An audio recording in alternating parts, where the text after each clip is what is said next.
I'm $45,000 in debt and considering claiming bankruptcy, according to this post on r/personal finance. As the title says, I am $45,000 in debt, which is to me is disgusting. $22,000 towards my car, not good, and $23,000 spread across mostly credit cards and some previous debt consolidating personal loans. So basically, this individual got $45,000 in basically the worst debts. Like, this sucks. Like, this is horrible. Okay, let's continue. This is not including my current expenses like rent, gas, groceries, and insurances. After fleeing to Oregon, I have been moving backwards with every pay period. The tax burden is so high, with the job market so saturated, that I have not been able to make a livable wage, let alone enough to leave the state. The thing is, I feel like you could go literally to like a nearby Walmart and apply there and probably make good money. By the way, one, I tend to eat way too much Panda.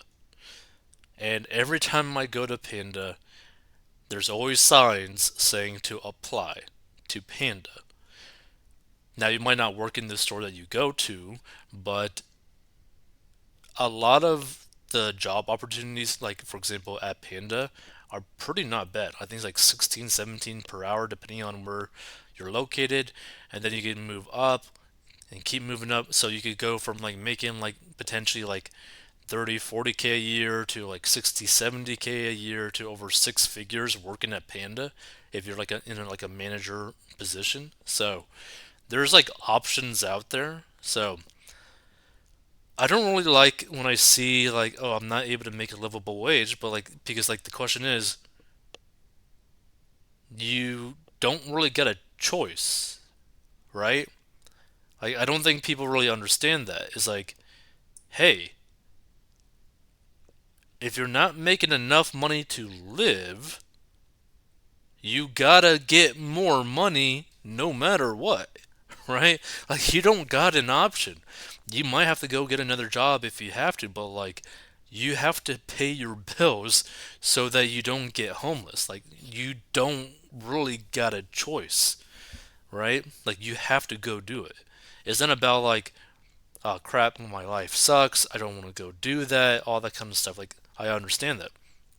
The reality is you need to get more money to pay your bills. And the sad part is that this person would have a lot more spread in terms of what comes in versus what goes out if they didn't have this debt that they chose to get into. Because the type of debt that they got are pretty much all debts by choice, as in my car, credit cards, different personal loans. Like this isn't something like it was like a medical debt where like an emergency happened, you got to go to the hospital, and you just basically got screwed. Okay, it's not that type of situation. Like you chose to get into these debts, meaning you have to choose to go get some money to pay for these debts. Now, to me, I would sell the car, but the thing is, like, I mean, it's going to be so hard for this person to get out of it because, oh man, like they got to make more money. They don't really get a choice. Let's see. Have not been able to make a livable wage, let alone enough to leave the state. It's suffocating, which I understand. My credit score has went from 750 to 575. The reality is your credit score really doesn't matter at this point because you need to make enough money to survive. The fantasy of only having to pay my current expenses combined with having money to throw into savings rather than credit card bills is intoxicating. It almost sounds worth the 10 years of being in my report. Like, from what I'm kind of like getting at or thinking what this person's trying to do is that they are basically wanting to not put any money towards their debt. One, there's a lot of issues with this, right? One, there's a moral issue. I chose to buy these things, but now because I don't feel like it, I don't want to pay my bills that I chose to go buy. That's a moral thing, right? Two, say that they go through like a bankruptcy route, right? What is the reference point where they can prove to themselves that they won't go back into a situation like this, right? Because I personally know, sadly, people who have gone through bankruptcy multiple times, meaning they racked up a huge amount of debt. They were actually able to go through the bankruptcy proceedings. They were able to get the stuff wiped off after those years, and then they went back into so much debt that they went through bankruptcy again. Like, there's a reason why you have so much debt, and the reason is you. And if you haven't changed any of your habits, you're going to go right back to this situation.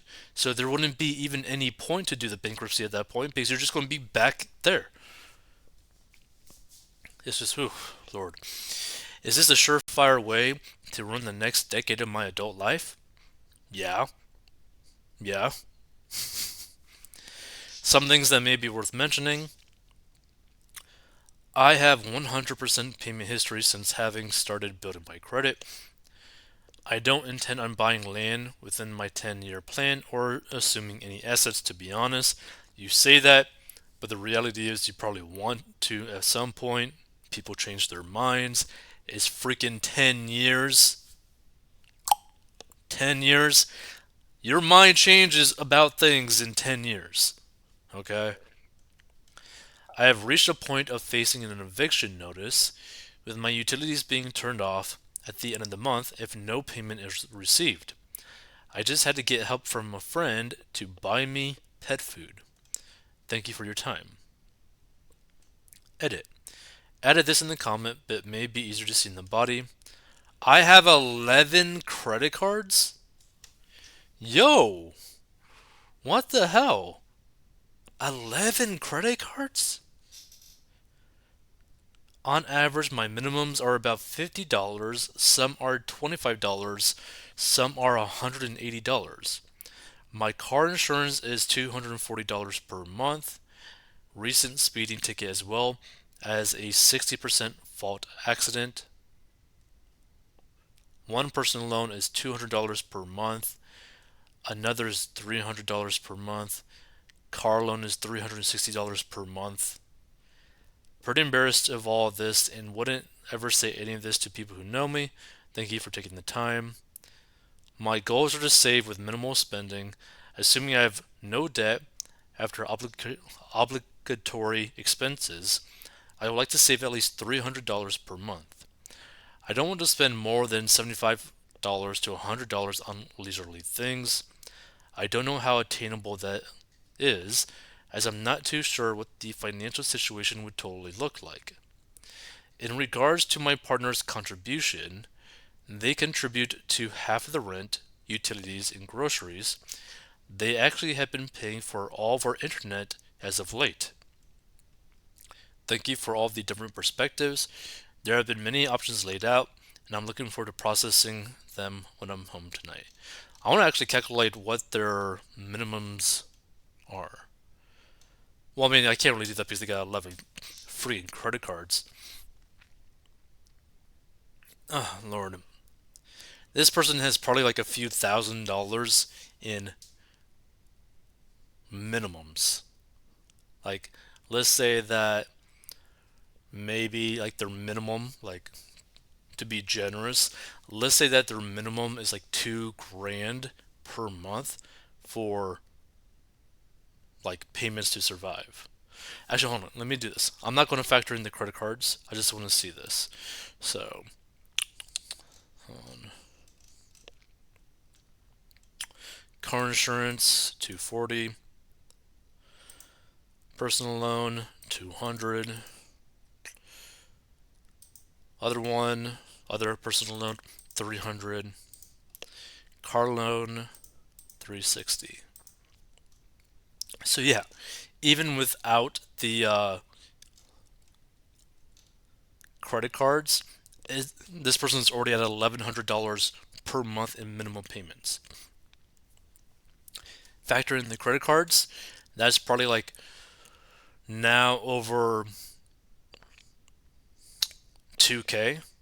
Let's actually probably put this at like 2,500 in like minimums, right? Plus, not to mention, this doesn't include all of the other expenses, right? Let's see. Hold on, where is it? Where do they say it?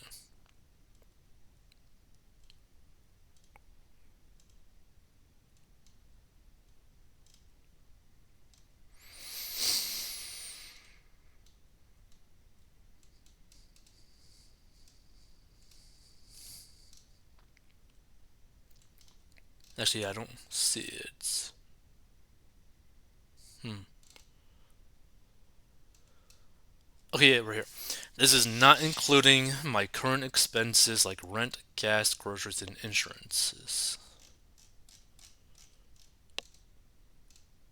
Well, I mean, I put in their car insurance, but like still, like this is horrible. Like the problem is, I personally would not want to go down the bank- bankruptcy route. What I would do in this situation would be to sell the car, right? And you probably will owe still a good amount on it. So I would probably end up getting or try to get a personal loan for the difference. Then I would also try to find potentially, because of how many different debts that he has or this individual has with so many different rates, what I would be really tempted to do with like that loan for like that car difference, I'd be really tempted to try to find something where they could give me 0% for like a year, right?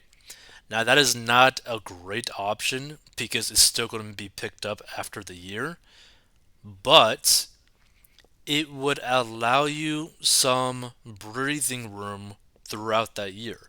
So that now instead of you like living like worse than paycheck to paycheck, like literally even worse than that, you're now above living paycheck to paycheck so that you have actually positive cash flow coming in per month so that you could get to at least that point, start paying down the debt, like the principal on the debt, and then be able to really make some headway. So that even if the interest comes back again, if it does, what you might have to do at that point is do another transfer to like potentially a 0% or a low percentage loan again. And again, I do not like that option, but that option is far better than going the route of bankruptcy because you're just basically tossing away 10 years of your life. Now, another route to take, which would also be good, would be to pay down your lowest debt to the highest, right? And there'll probably be a lot of those credit cards. Now, you could also learn how I got a debt by going to 40inbucks.com. But like, this is such a sketchy situation because this person is not bringing in potentially much money because they were complaining about their income, but they just have so much debt. Like, this really all depends on if they end up selling their car. Like, that's the biggest issue that I see because they need to sell the car because that's literally half of the debt, right? That is literally half the debt that they got. So they have to sell that car. They have to. They have to make more money. And they either need to do like a balance transfer to have no interest on any of these cards, or pay it from lowest to highest. It's just going to be a really sad situation. Let's see some of these comments, though. So I think it'd be pretty interesting. Even though bankruptcy is a federal remedy, the way cars are treated in bankruptcy depends on the state. But generally, you either reaffirm the debt, agree to keep paying, maybe at a lower interest rate if you have a great lawyer, or you surrender the car. You don't just get rid of that 23K debt and keep the car. That's true. Don't know why I had to scroll so far down to find this. The most important answer to Op's question, and one which everyone else seems to be glossing over. If Op declares bankruptcy, they will most likely be forced by the court to sell the car anyway. They might as well just do that now and use the proceeds to pay off the loan. Now Op has 23K in debt on take home. Oh, so this person makes a take home income of $35,000. And that is absolutely doable. I agree. It is doable. It's just going to be hard, but it is doable. So again, the real platform for this to basically work is if they sell their car. And that is the only way that they can make this work, unless they just start making way more money. So it's just something to really think about, because their debt is higher than what they make per year right now. And by the way, think about that for a second. They owe 20 something thousand dollars on their car. They have the $23,000. I don't know. How much was their car debt? $22,000 on their car, right? So they got $22,000 debt on their car when they only make 35K take home. That is not good at all. You are for sure car poor. $24 per hour with only $800 per month rent, and you can go without a car pretty easily. Digging yourself out of this hole seems very doable if you put your mind to it. Yep. Let's see. So, if I'm reading this correctly, you make about $2,800 after taxes. You have $1,000 in living expenses, rent, utilities, and groceries. You have a $600 per month in vehicle expenses, loan, and insurance. You have considerable credit card debt. Minimum payments are anywhere from $600 to $800. 11 cards with varying minimums. You also have 2 personal loans totaling $500 per month. I'm confused about that part. Leaving you with $100 or so at the end of the month. Oh, negative $100. You should definitely sell your car. That's going to save you $600 per month without even considering gas, and it's going to cut your debt in half. You should also consolidate all of the credit card debt to one single card with a 0% interest rate for X months, usually 12 to 18 months. This is called a balance transfer card. Agreed, which is basically what I suggested too. Discover has one that's 0% for 15 months.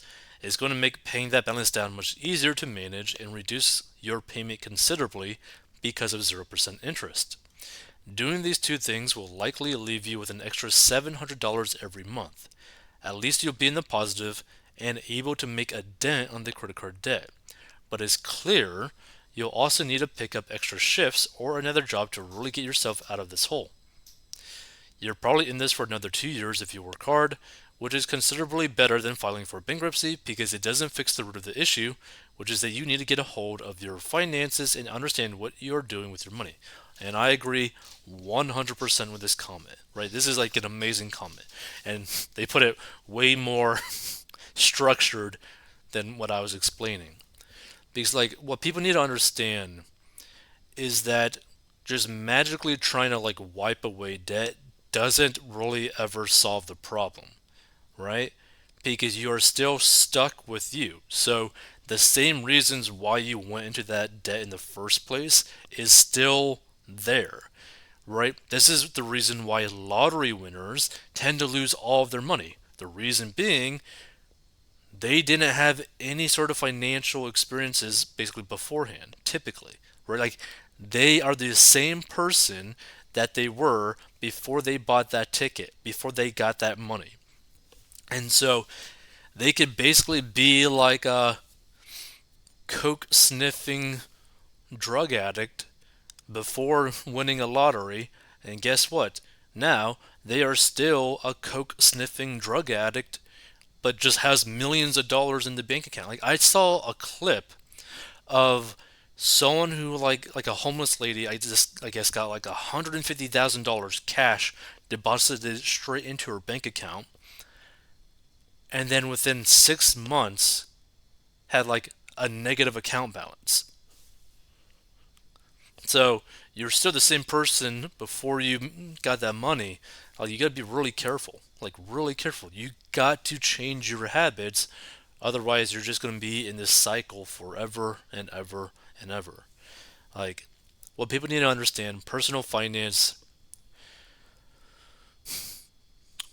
is not really like technique based like at all, right? It's really habitual, right? It's really all about your habits, right? Because if you just live by this concept, spend less than what you make, that is like the most basic financial concept, and you'll live a good life if you just follow that, right? At the like broadest, rudimentary kind of like way, you'll live a okay life, right? But there's so many people that can't even do that. They can't even follow that simple concept of spending less than what you make. Like just take this person for like an example. Their take home was 35K. They had 45K in debt. They were spending more than what they made. It, you just gotta be like, sometimes a lot of this is just like common sense. Like, really. Like, don't get yourself into $45,000 in credit card, car loan, personal loan debt when you're only taking home 35K. You know? Like, don't keep spending money that you literally do not have at all. You know?